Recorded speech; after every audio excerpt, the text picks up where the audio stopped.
Darıxsam da, yorulsam da, keder böyleymiş. Canım kurban dostluğuna, beni tek koydun. Bir vaxt benimle gülen gözler torpaq altında kalmış.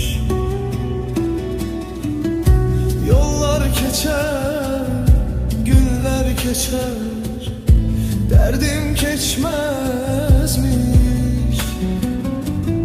Sensiz kalan bu meclisler gönlüme yük olmuş. Gözüm yolda, kulağım seste, ümidim tükenmiş. Bir adını çeken olanda kalbim yine sızmış.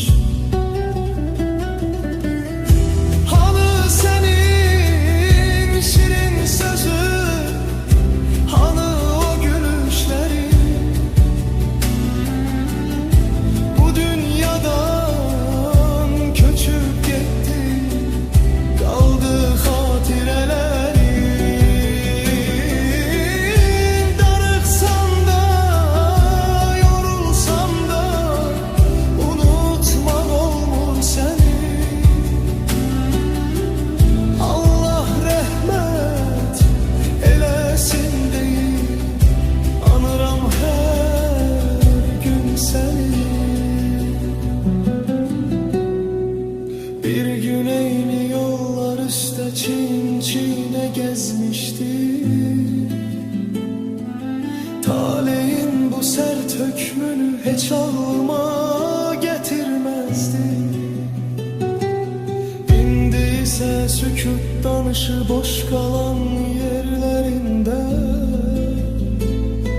Senin izlerin yaşar dostların yüreğinde.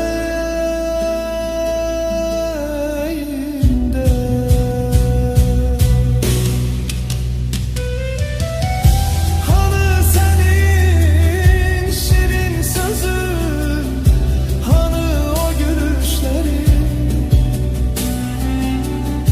bu dünyadan köçüp gitti, kaldı hatirelerin. Darıxsam da, yorulsam da, sensiz geçer günlerim. Ruhun şad olsun aziz dost, dualardadır yerim. Payız kimi töküldü ömür bir habersiz küleyler. Senin adın yaşayacak kalbimizde hemişe.